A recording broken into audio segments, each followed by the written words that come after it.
Sim. Deixa só.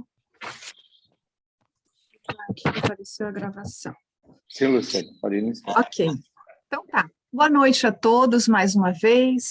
Sejam muito bem-vindos ao encontro de hoje, que tem como tema Diálogos dos MASCs com a sociedade em tempos de transformação. Esse é um evento promovido pela FECEMA, em parceria com as suas filiadas. Eu gostaria de fazer um registro da participação da presidente do Conselho Regional de Contabilidade de Santa Catarina, a senhora Marisa Luciana de Moraes. Estou ouvindo direitinho. Bem como do engenheiro civil, senhor Luiz Henrique Pellegrini, superintendente do Conselho Regional de Engenharia e Agronomia de Santa Catarina, representando a engenheira agrônoma senhora Ângela Cristina Paviani, presidente em exercício. Pessoal, neste ano a FECEMA completa 20 anos de fundação e está organizando uma série de eventos ao longo de todo o ano.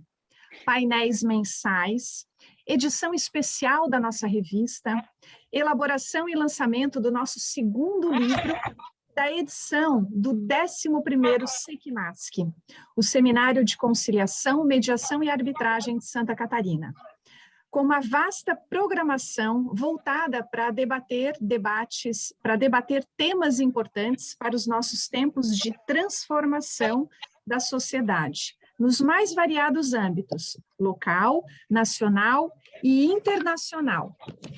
O seminário será 100% online e as inscrições estarão abertas no site da FECEMA a partir do dia 3 de junho, sexta-feira agora. O site da FECEMA é o www.fecema.org.br. O SECMASC acontecerá nos dias 1º, 7, 12, 21 e 28 de julho e contará com 5 painéis temáticos, sendo um por semana. É uma excelente oportunidade de participar de um dos maiores eventos sobre os MASCs no Brasil. Serão 25 painelistas, sendo 5 deles do exterior. A programação completa você encontra no site da FECEMA e nas nossas redes sociais. Fica aqui registrado desde já o nosso convite para que todos participem. Pessoal, antes, queria dar uns recadinhos importantes antes de começar o nosso evento propriamente dito. O nosso encontro ele está sendo gravado e vai ficar disponível no canal do YouTube da FECEMA. Solicitamos a gentileza de deixar os seus microfones sempre desligados para uma melhor transmissão do evento. E para quem fez a inscrição pelo Simpla, vai receber por e-mail o certificado logo após o evento. E agora sim, eu vou passar a palavra para a doutora Juliana Goulart, que está coordenando juntamente comigo este evento. Eu peço, Ju, que você se apresente, faça suas considerações iniciais e, na sequência, apresente a nossa palestrante. Obrigada. Olá, boa noite a todos e todas. É uma grande satisfação estar aqui. Gostaria de agradecer a FECEMA pelo convite. Já aproveito a oportunidade para parabenizá-lo pelo seu aniversário.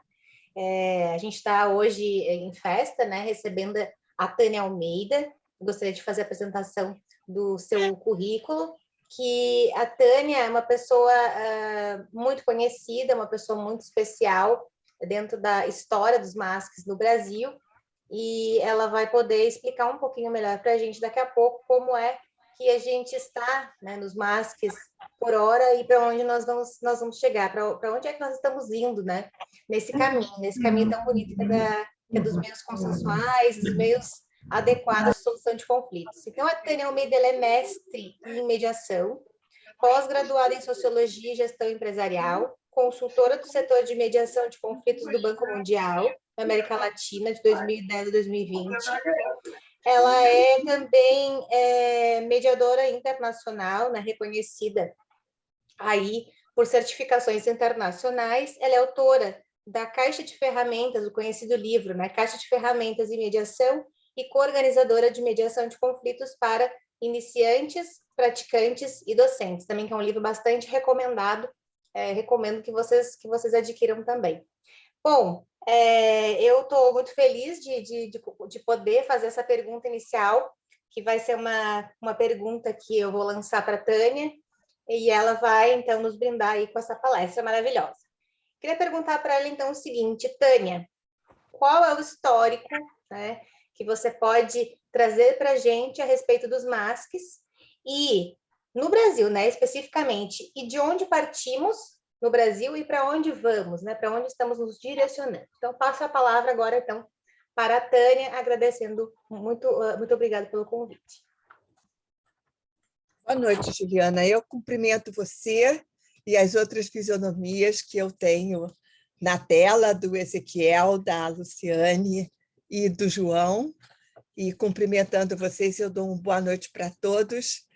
Eu percebi pelo chat a chegada das pessoas de diferentes lugares do Brasil. Parabéns, FECEMA, por esses 20 anos e por congregar pessoas de tão distintos lugares. Juliana, você sabe que a gente já pode começar a conversar sobre a nossa história a partir de MASC, né? Métodos adequados de solução de conflitos. Nem sempre a gente esteve tão seguro de se referir a MASC. Nós já usamos MESCs, né? Métodos extrajudiciais de resolução de conflitos. Começamos importando lá dos nossos amigos americanos ADRs, né? Alternative Dispute Resolution, depois resolução alternativa de disputas, e quem nos ajudou a afirmar essa expressão foi a Resolução 125 de 2010 do CNJ. A resolução tem um texto belíssimo e que se refere à mediação, em especial, como método consensual de resolução de controvérsias, método adequado de resolução de controvérsias. Então, o MASC nem sempre esteve conosco assim tão firme como ele está agora.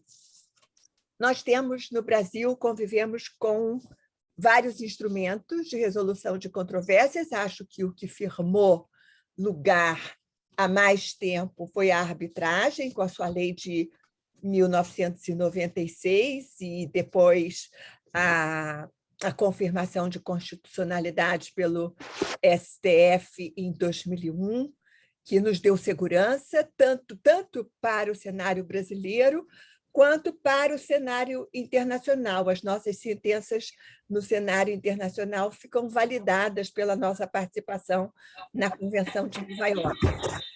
Eu quero trazer a nossa conversa, especialmente para a mediação, porque é onde eu transito há muitos anos, né? Um primeiro curso aqui no Brasil em 1992, um seminário para mediação familiar. Nós tivemos, nessa evolução, a primeira instituição é uma instituição paulista, que é o IMAB, de 1994. O Mediare nasce em 1997, então está fazendo aniversário junto com o FECEMA, só que de 25 anos, é um pouquinho mais velho. E também em 1997 nós temos o nascimento de uma instituição importante, que é o Conselho Nacional das Instituições de Mediação e Arbitragem, o CONIMA, porque o CONIMA congrega mediadores, árbitros e instituições dedicadas à mediação e à arbitragem, oferecendo um selo de qualidade por congregar pessoas e entidades não só de renome, mas de qualidade. A gente caminha mais um pouco. Você sabe que em 98 a gente teve um primeiro projeto de lei, era um projeto representado pela deputada Zulaê Cobra, de São Paulo, com uma equipe multidisciplinar, desembargador Peluso fazia parte, e esse foi o primeiro texto que nós conhecemos, era um texto singelo, mas extremamente abrangente, com 7 artigos. E essa nossa conversa sobre lei, ela foi evoluindo, principalmente na primeira década desse século, né, entre 2000 e 2010, nós tivemos algumas versões que ficaram conhecidas por versões consensuadas, porque é a partir desse texto inicial, professora Ada Peregrini Grinover, que não convive mais conosco, e o desembargador Kazuo Watanabe estiveram à frente de promover conversa entre muitas instituições e muitos mediadores para conseguir consenso para uma primeira versão de um texto legal para nós. Uma marca, Juliana, que eu acredito muita força é a Resolução 125. Novembro de 2010 é um texto muito feliz, teve à frente o professor Kazuo Watanabe e usa expressões que são muito felizes, como conflito de interesses, nos ajudou com o princípio a atuarmos com o princípio da adequação, que é uma expressão que também aparece por lá. Nós tivemos um pouquinho antes da Resolução 125 um programa internacional aqui no Brasil, que foi o Programa das Nações Unidas para o Desenvolvimento, o PNUD. Ele atuou junto com associações comerciais para o fomento da mediação empresarial no Brasil. É o primeiro programa internacional que eu tenho conhecimento, colocando essa semente e fortalecendo o crescimento da mediação no nosso território.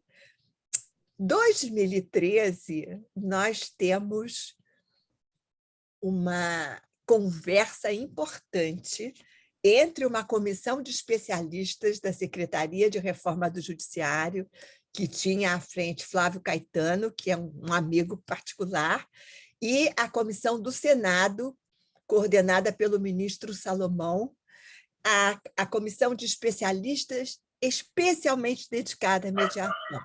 E a comissão do Senado, dedicada à arbitragem, mas também pensando na mediação privada.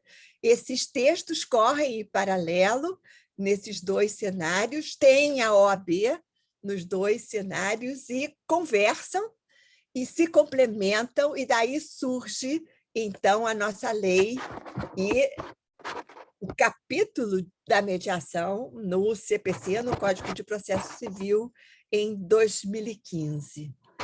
Um evento importante para nós, a exemplo do que aconteceu na arbitragem, está sendo a assinatura da Convenção de Singapura, que tem o mesmo efeito da Convenção de Nova York para a arbitragem, a Convenção de Singapura tem para a mediação, que é a legitimidade de acordos internacionais nos países signatários da Convenção. Nossa assinatura foi em 2021.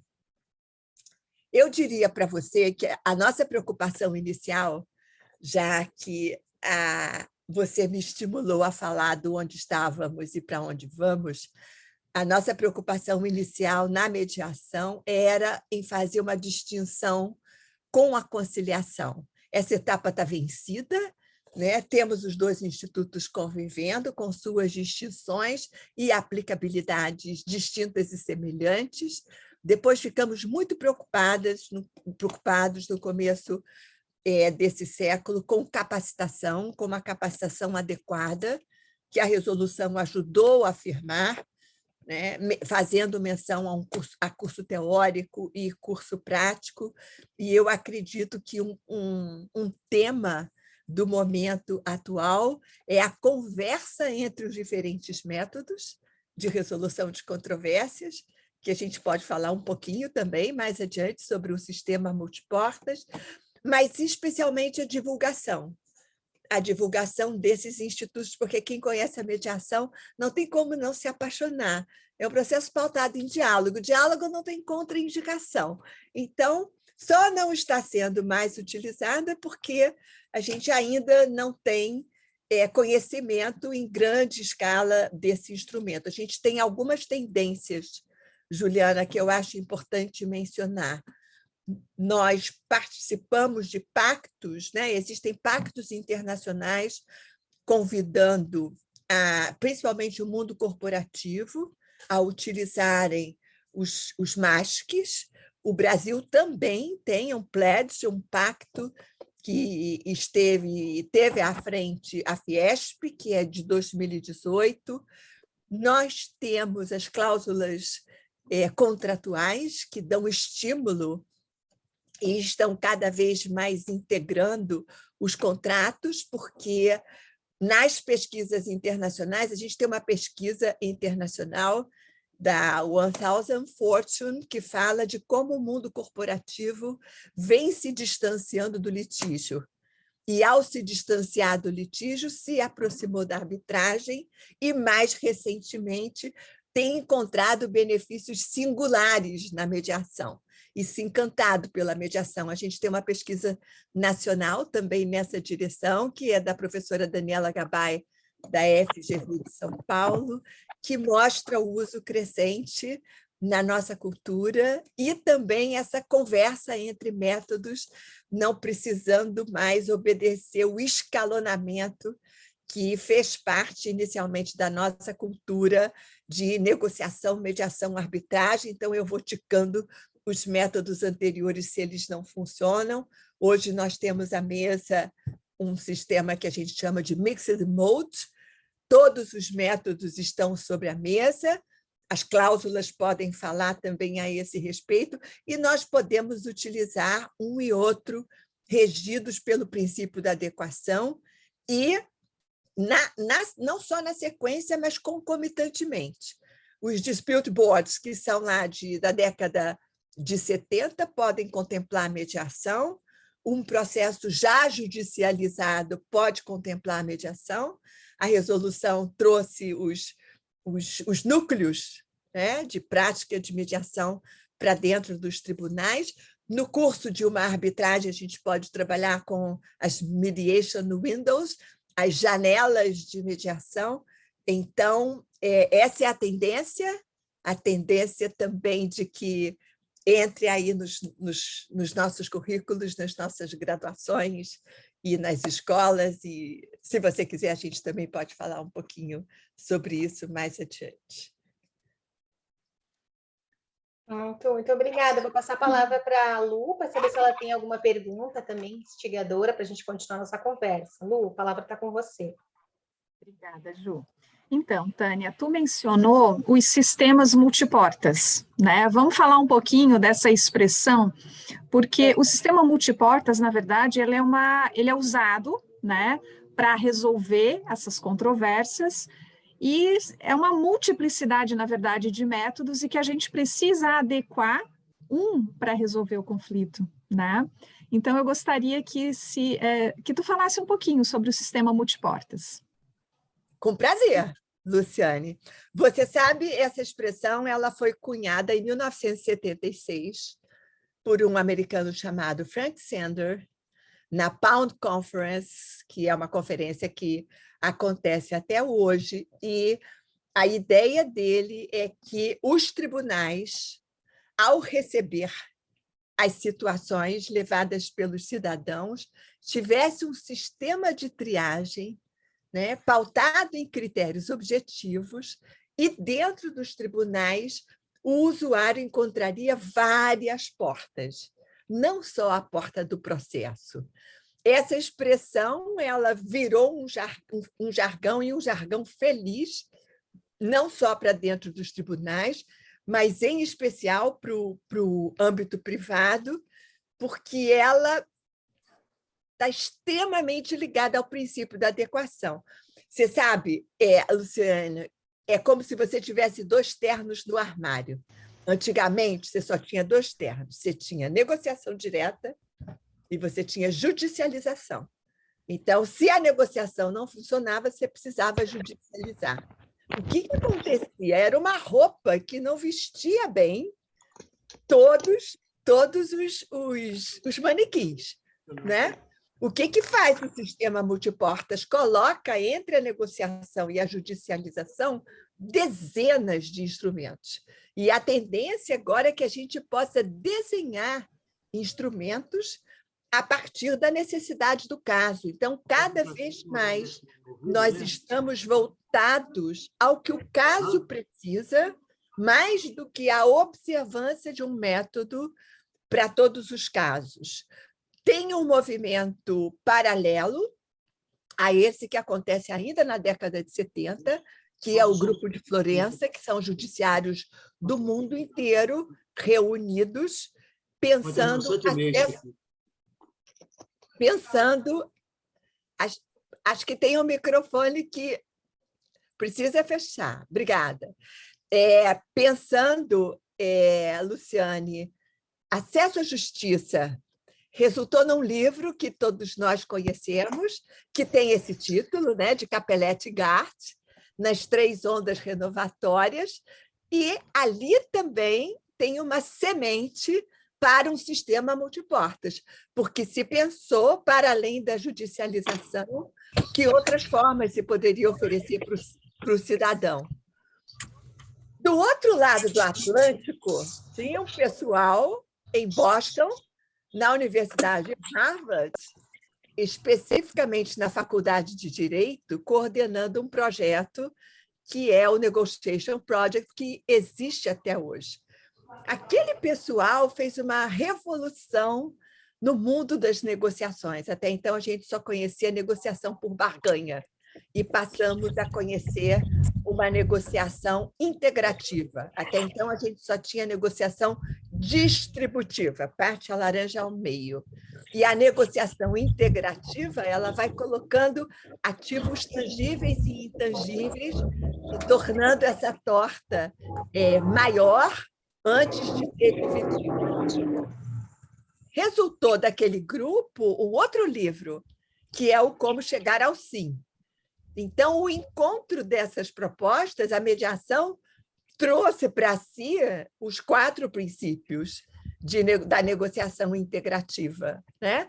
Não é um livro sobre mediação, é um livro sobre negociação, mas que foi incorporado pela possibilidade de ampliarmos a negociação para integrar as necessidades de todos aqueles que estão participando da controvérsia. Então, o Brasil hoje conhece muitos métodos, o seu sistema multiportas contempla a arbitragem, contempla a mediação, contempla métodos híbridos, já que eu falei nos ternos do armário, é como se você usasse calça de um e paletó de outro, sabe? Quando você faz med-arb, né? Começa com a mediação, finaliza o procedimento com a arbitragem, ou faz ab-med-arb. Você tem a sentença arbitral, guarda ela, vai para a mediação, porque se as partes elegerem uma solução, isso vai ser mais interessante, e em não conseguido, tira a sentença arbitral que estava guardada e passa a ser o resultado para essa situação. Nós temos os dispute boards, né, que são instrumentos que trabalham com prevenção na área de resolução de controvérsias, porque é um instrumento para múltiplas partes, principalmente para projetos, começa na década de 70, principalmente na área da construção civil, depois do contrato assinado por todos, antes que uma desavença aconteça, todos elegem um trio técnico para acompanhar o projeto, né? Foi assim nas Olimpíadas do Rio de Janeiro, foi assim na construção do Eurotúnel, tem sido assim no metrô de São Paulo, e esse trio vai oferecendo em tempo real soluções para as questões que vão surgindo, porque, pensa bem, são situações em que a obra não pode parar, né? Como é que faria se a Olimpíada parasse a sua obra, né? Tinha uma data para tudo ficar pronto. Nós temos as práticas colaborativas na advocacia, que é a possibilidade de advogados com capacitação específica assinarem entre si um contrato de não litigância e o compromisso, então, de resolverem por consenso a questão que seus clientes trazem para as suas mesas. Nós temos avaliação neutra de terceiro, que é um parecer que pode ser vinculante ou não vinculante, que ajuda numa negociação, a fluir uma negociação. Nós temos câmaras temáticas, né, de engenharia, de propriedade intelectual, nós temos as câmaras que que começam a proliferar das instituições públicas. Nós temos o DSD, que é o Desenho de Sistema de Disputas, que tanto nos ajudou com as câmaras de indenização do voo da Air France, por exemplo, de Brumadinho, de Mariana, como podem estar também dentro das empresas. No meu currículo apareceu que eu atuei como mediadora no Sistema Interno de Mediação do Banco Mundial de 2010 e 2020. Ali tem um sistema de desenho de disputas, né?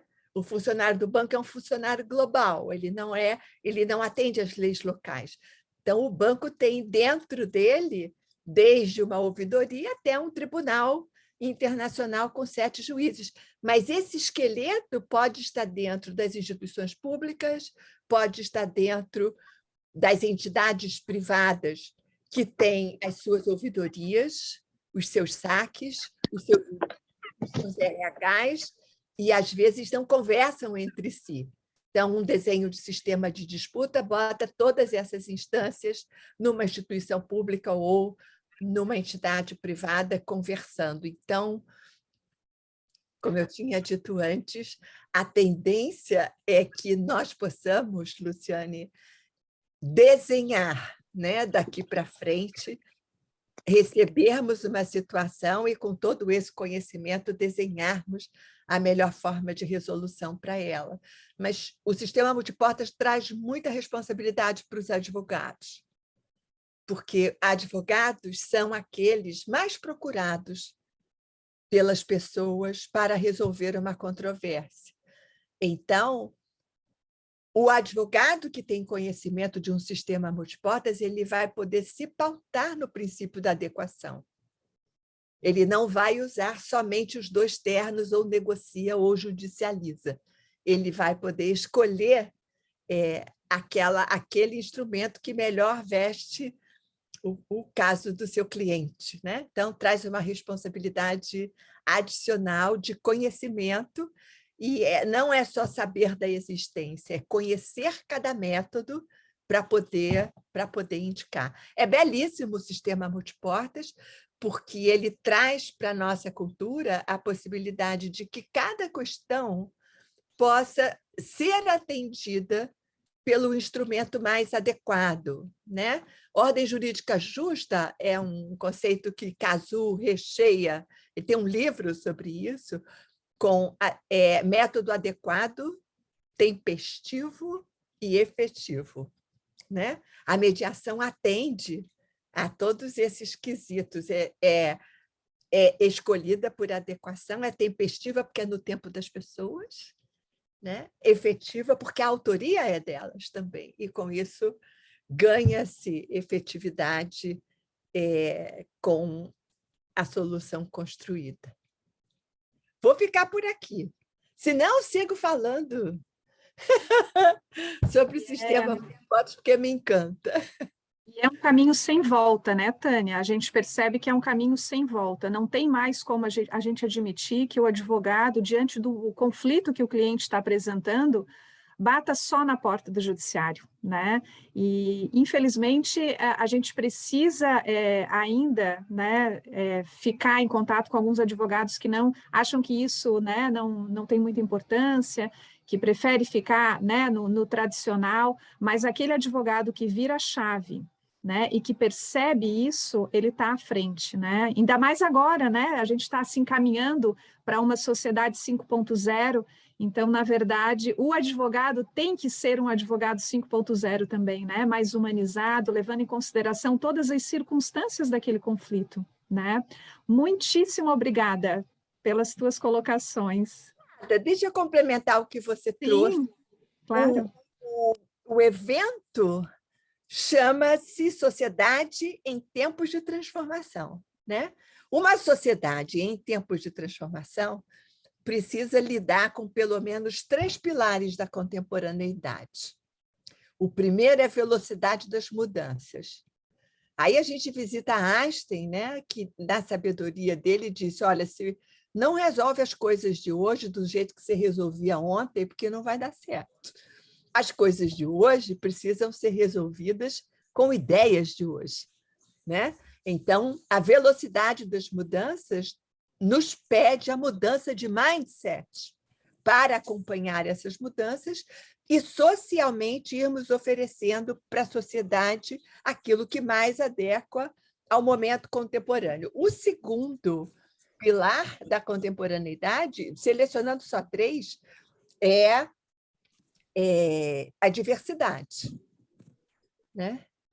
Então, termos uma mesa com instrumentos distintos significa podermos servir situações distintas.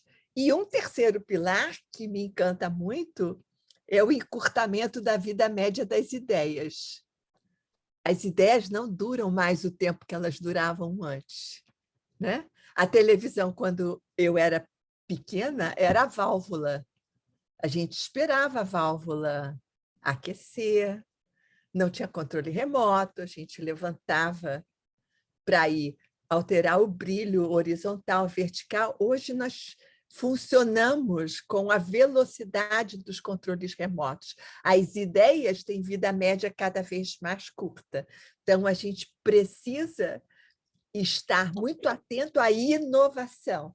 Existe um autor, chama-se Gerd Leonhard, que trabalha com inovação tecnológica.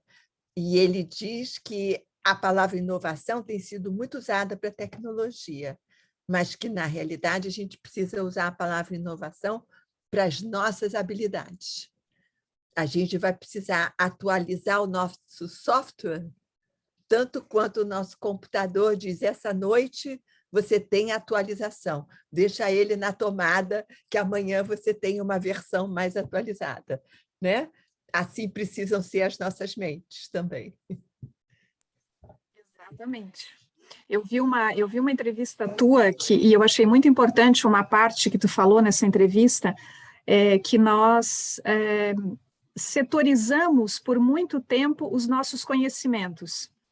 E eu penso que isso verticalizou, né, e fez a gente se aprofundar nas áreas, né, mas que o momento agora é de transdisciplinariedade. Então, eu achei muito rico quando tu falou isso na tua entrevista, e eu quis trazer para cá, porque eu acho importante compartilhar com o pessoal que está aqui. E se tu me permite, assim, uma breve fala sobre isso, eu vou ficar muito feliz. Por favor, preciso tomar água, vou te ouvir. Ah, você quer me ouvir sobre isso ou você quer falar sobre isso? Não, eu gostaria de te ouvir. Até, na verdade, eu já te ouvi falar sobre isso e eu achei muito importante e eu não tenho como, e eu gostaria muito que tu compartilhasse essa ideia, né, com todos que estão aqui. Olha, você sabe, Luciane, eu brinco com o Flávio Caetano que na Secretaria da Reforma do Judiciário nós éramos uma comissão, como é que ele chamou? Era uma comissão de especialistas. E era uma comissão multidisciplinar, mas ela só era multidisciplinar porque eu estava lá, porque todos os outros vinham da área do direito, né? Os desembargadores, juízes, advogados, e a Tânia Almeida, que vem da medicina, né?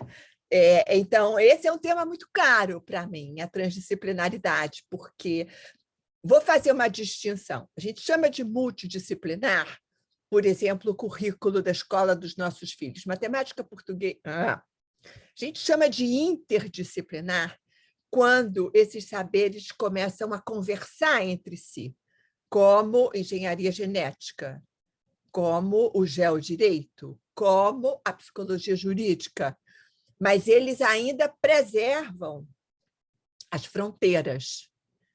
Quando eles se misturam e fazem um amálgama que você já não vê nitidamente a disciplina, uma disciplina e outra, você usa a expressão transdisciplinar. Mediação é transdisciplinar. Ela atravessa o direito, a psicologia. Eu falaria horas sobre isso, porque eu adoro. Ela atravessa a antropologia, o negociador, o mediador mais importante que o mundo conhece é um antropólogo, que é o William Murray, né? Ela atravessa a sociologia, ela atravessa a filosofia, lá com a maiêutica socrática, fazendo perguntas, a psicologia convidando a reflexão, a antropologia convidando a autoria, ao protagonismo. Então, e essa é a era, na era da diversidade, a transdisciplinaridade é super bem-vinda, não só no campo dos MASCs, mas no campo do conhecimento em geral, né? O conflito é multifatorial. Se a gente não tiver uma lente transdisciplinar, a gente não dá conta de mapear um conflito. O conflito que é atendido por uma única disciplina, ele vai ter um atendimento parcial. O conflito que é atendido pelo direito esquece outros componentes. O que é atendido pela psicologia não considera outros componentes. Então, mediadores, por exemplo, precisam ter essa lente transdisciplinar com muitos focos para identificar o que tem de social, o que tem de financeiro, o que tem de legal, o que tem de sociológico, o que tem de emocional, e ir passeando seus olhos por esses diferentes aspectos e privilegiando aquela lente que as partes nos convidam para privilegiar.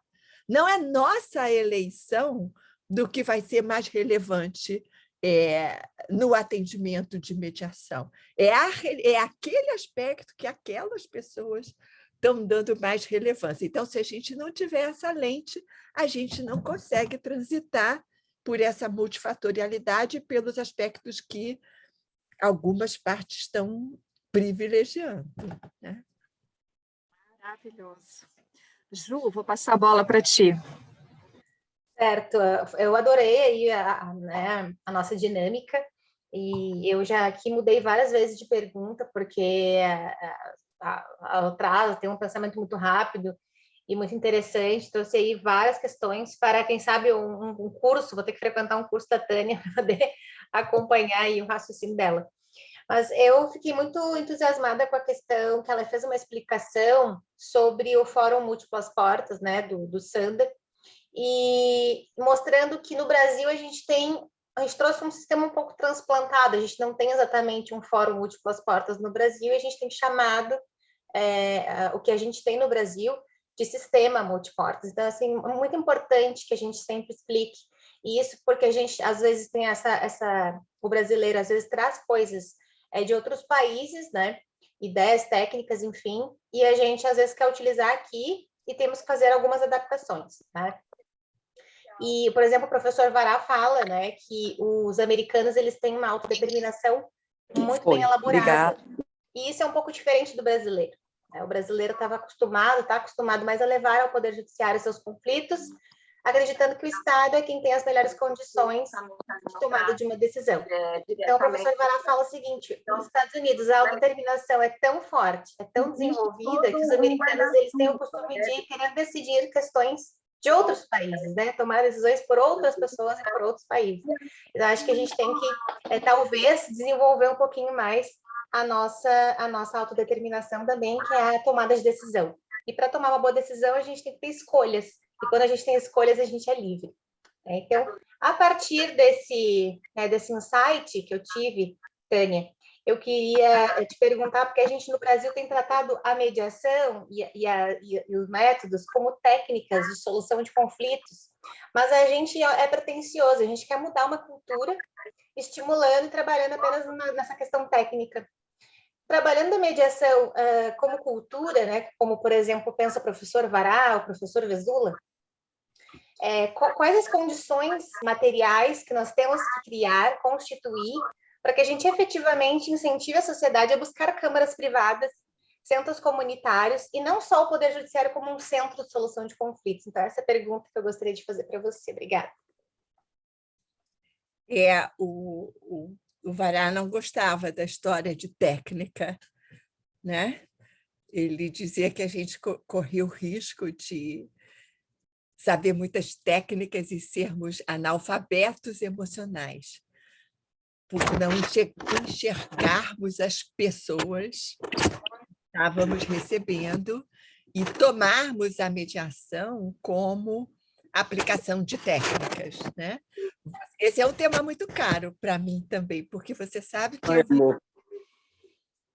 eu vivi um conflito depois que eu lancei Caixa de Ferramentas em Mediação, em 2014, porque o Caixa de Ferramentas tem lá um conjunto imenso de técnicas.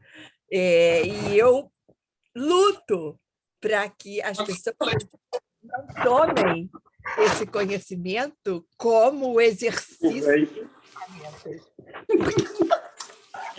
Conta é o certificado. Ele está com som. Israel, você pode fechar o microfone, por favor? Israel? Obrigada. Pode fechar? Ainda está aberto. Israel? Alguém conhece o Israel e pode pedir para ele fechar o microfone? Israel Rodrigues.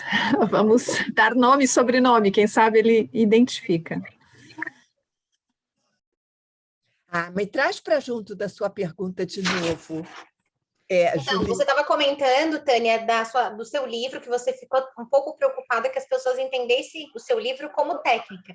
E eu entendo muito quando você fala isso, porque eu entendo que a gente pode trabalhar a mediação enquanto cultura, mas a gente também tem técnica quando a gente está numa câmara privada. O mediador vai aplicar um procedimento que não é um procedimento rígido, mas é um procedimento mínimo, né?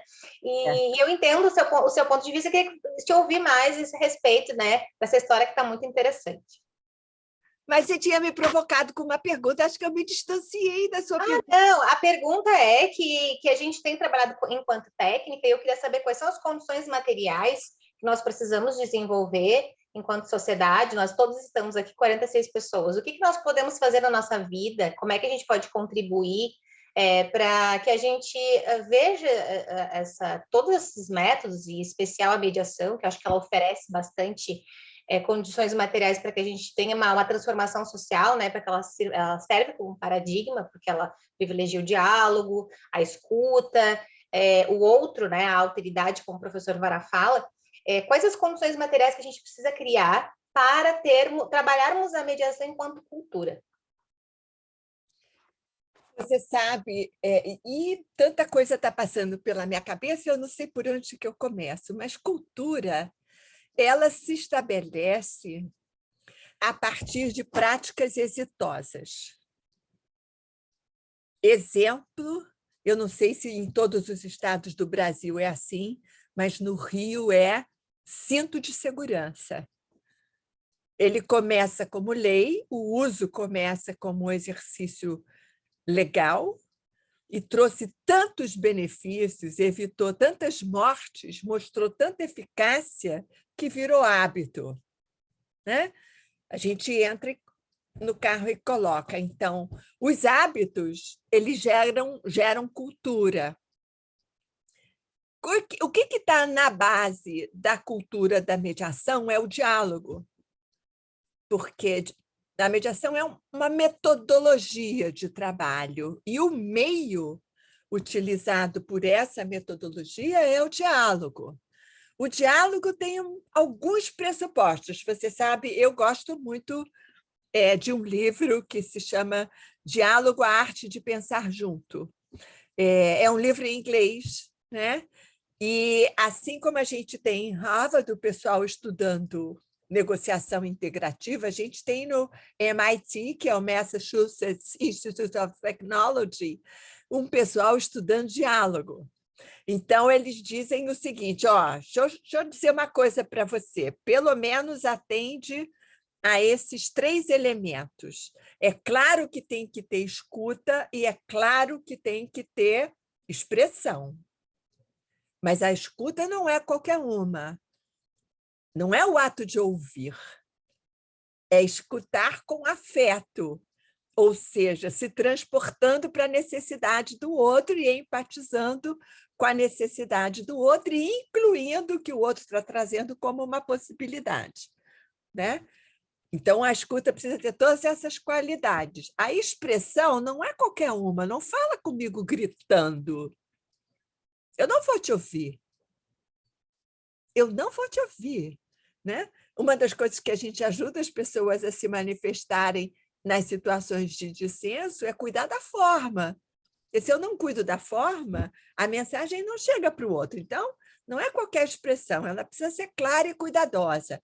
Eu gosto de uma metáfora que é embrulhar para presente. Sabe, Juliana? Tudo que a gente oferece para o outro, em termos de comunicação, precisa ir embrulhado para presente.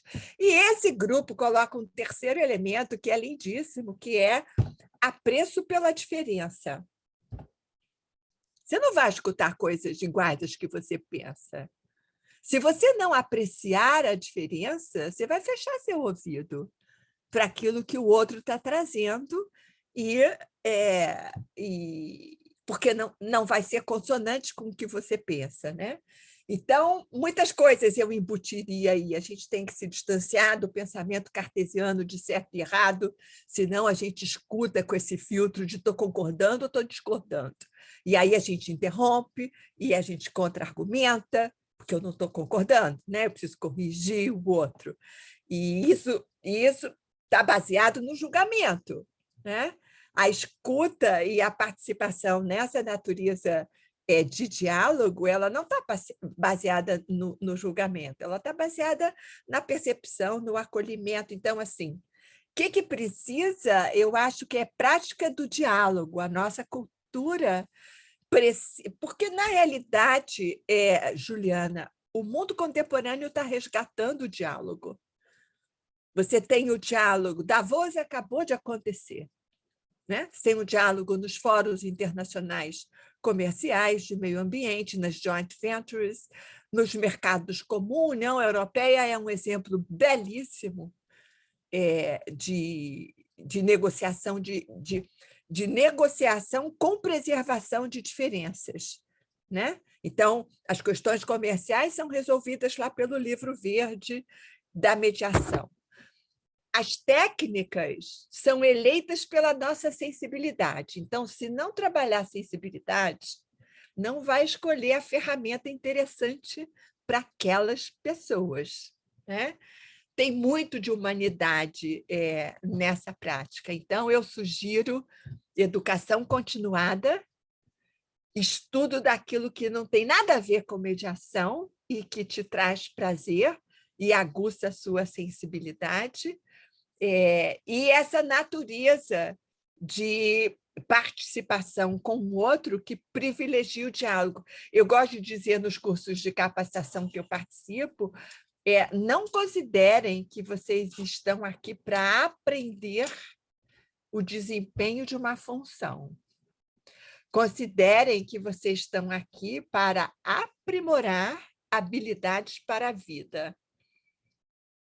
Eu acho que a mediação está repleta de habilidades socioemocionais, porque não fez restrição à profissão de origem, todo mundo veio e botou o seu tempero, né? Então, é um aprendizado para a vida, é uma forma diferente para falar com o filho quando sai da aula de mediação, com a mulher, com o parceiro de trabalho. Não é um aprendizado para ajudar outros, né? É um aprendizado, eu acho, também de aprimoramento social. Espero ter ido minimamente na sua direção, porque voei aqui por uma porção de temas. Adorei, e com certeza eu acredito também que a gente pode aprender com essa técnica, acho importante que a gente estude essa técnica. Eu descobri até uma nota de rodapé que o Vará fala, que ele pensaria em técnicas mais para frente se ele tivesse tempo, né? Depois ele acabou falecendo, mas que eu sou uma estudiosa, né, da obra do Vará, leio até as notas de rodapé.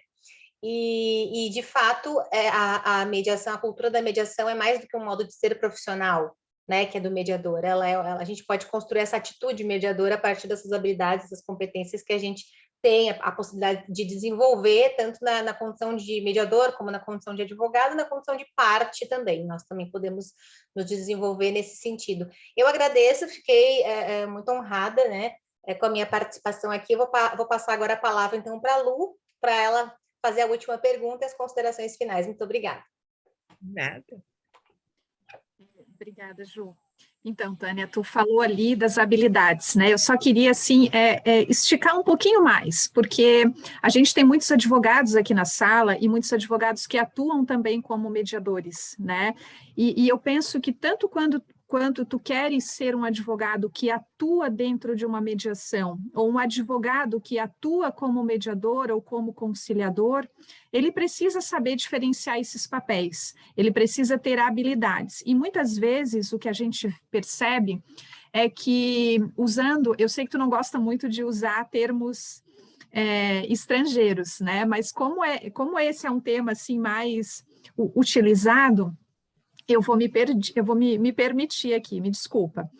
A gente está muito focado nas hard skills, que são aquelas habilidades técnicas, né? Como a Ju falou e vocês comentaram.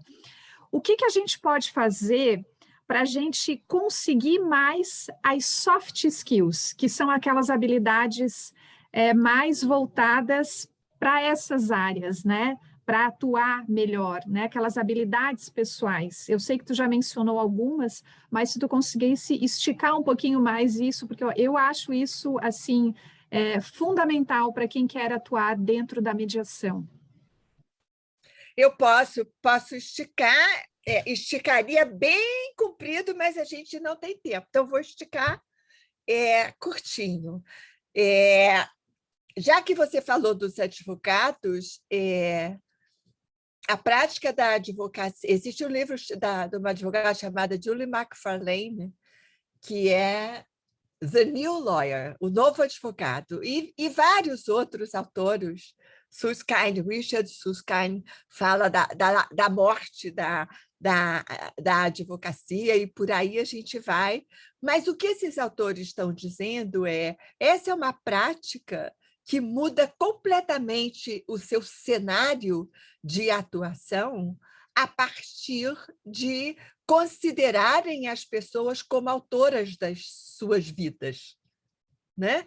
Porque eu deixo de indicar aquilo que o outro precisa fazer e ajudo ele a pensar o que é bom para ele, parametrizando com a ética que o mediador cuida e com o direito, né, que o advogado cuida, o direito como trilha, não como trilho, né? Tem uma margem mais larga aí. Então, os currículos eles vinham prestigiando muito o nosso conhecimento técnico e as nossas experiências, e não necessariamente as nossas habilidades para convivência. E as nossas habilidades para convivência, que são as soft skills, são aquelas habilidades que os algoritmos não vão dar conta, né? Que a robótica não consegue. Ai, que pena que a gente não tem mais tempo, mas assim, temas complexos exigem, para nós, raiz quadrada de 7.095. São programas simples. E coisas que para nós são simples, que é identificar numa fisionomia interesse, satisfação. Os algoritmos são fórmulas extremamente complexas e eles não dão conta. Então, habilidades socioemocionais estão sendo pensadas como um diferencial do homem do século XXI. Nós temos o relatório DEOR, que é um relatório de 1996, pensando educação para o século XXI, que começa com habilidades cognitivas e finaliza com habilidades socioemocionais, né? Então, não é só conhecer e saber fazer, mas também saber ser e saber se relacionar. São 4 pilares do relatório DEOR. Existe um movimento nessa direção com relação às escolas. O Brasil é signatário aí de um pacto para ir nessa direção. O MEC tem uma proposta de que essas habilidades passem a fazer parte da formação dos sujeitos, né? Porque a gente ensina uma opção de coisa, mas a gente não ensina a se relacionar com o outro e não ensina a prática do diálogo. Então, soft skills, human skills, Habilidades socioemocionais são essas habilidades relacionais que nascem dos nossos 5 sentidos, que é como eu me relaciono com o outro, é pelo olhar, é pelo olfato, é pelo gosto, é pela audição, é pelo tato e é pelo afeto. Esses são os 6 canais que a gente utiliza na convivência com o outro. E as habilidades socioemocionais, elas precisam desses 6 canais perceptivos para que a gente possa se relacionar com o outro adequadamente. Quem se interessar por esse tema, no site do Mediare, vocês vão encontrar lá um e-book. Eu gosto de escrever e-books com essas reflexões. Tem um lá sobre soft skills, que foi o último, e tem um sobre advogados na mediação também, que é um exercício completamente diferente do exercício da advocacia voltada à litigância, né? É uma prática mais voltada não só ao meu cliente, mas à relação dele com o outro, né? Bom, não quero ir por aí, porque senão eu vou ultrapassar o tempo, mas se interessem por essas habilidades socioemocionais, esse é o nosso diferencial no mundo dos algoritmos. Os algoritmos vão transformar a prática do direito, tudo que é mecânico no direito, o algoritmo vai dar conta. Ele não vai dar conta da nossa relação com o outro. Então, esse é um enorme diferencial para o homem desse início de século. Perfeito. Tânia, nós temos aqui milhares, muitas mensagens te parabenizando, dizendo que adoram o teu livro, que adoram te ouvir, né? Então, assim, não tem como a gente ler todas, são quase 40 mensagens aqui te parabenizando. E eu queria passar agora a palavra para ti, só para te dar um tchau para todo mundo, fazer as tuas considerações finais para a gente encerrar. Eu preciso dizer para todos vocês do meu prazer de compartilhar conhecimento, né? O cabelo é branco porque são muitos anos de vida. Eu completo 72 anos daqui a 3 meses e continuo estudando, escrevendo. E tenho muito prazer de compartilhar as articulações, né? Porque cada a gente lê as mesmas coisas, mas faz articulações distintas. Então, assim, o que eu compartilhei com vocês está nos livros, só que eu fiz aqui uma costura à la Tânia Almeida, né? Com muito prazer, obrigada pelo convite, um prazer imenso de ser parte da abertura do seminário. Obrigada por essa honra, um prazer. Boa noite para todos, saúde, e não deixem de frequentar toda a programação do seminário. Meu Deus, uma propaganda dessa, olha o marketing, João, que a gente tem aqui nesse evento de abertura do SECMASC. Muitíssimo obrigada, Tânia. E agora a gente já sabe de uma coisa, a próxima vez que a gente te chamar, a gente vai ter que abrir um espaço maior na tua agenda, 1 hora só, ó, não deu nem para sentir o gostinho, tá? Pessoal, encerramos então mais um evento da FECEMA. Gratidão a todos que participaram, que ficaram aqui com a gente. Obrigada, Ju, por estar comigo nessa coordenação desse evento. Obrigada gigante para a Tânia Almeida, que nos brindou com seu conhecimento, com as suas palavras doces. Muito obrigado também a todas as filiadas da FECEMA que estão aqui presentes, a nossa diretoria. Um especial agradecimento ao nosso presidente João Matos, líder incansável e nosso constante inspirador nesses eventos dos MASCs. Eu fico muito honrada sempre em participar de um evento da FECEMA. E desejo a todos, então, um excelente descanso, uma boa noite. Fiquem atentos às nossas redes sociais, ao nosso site. Lá está toda a programação do seminário. Vai ser um mês inteirinho, o mês de julho, todas as semanas, um painel maravilhoso para vocês. Uma boa noite e muito obrigada a todos. Tchau, tchau. Beijo, Tânia. Até a próxima. Tchau, tchau. Tchau. Estou saindo, tá bom? Estou saindo. Beijo, tchau. Tchau, boa noite. Obrigada. Obrigada a todos pela atenção. Tchau. que agradece. Tchau, tchau, pessoal.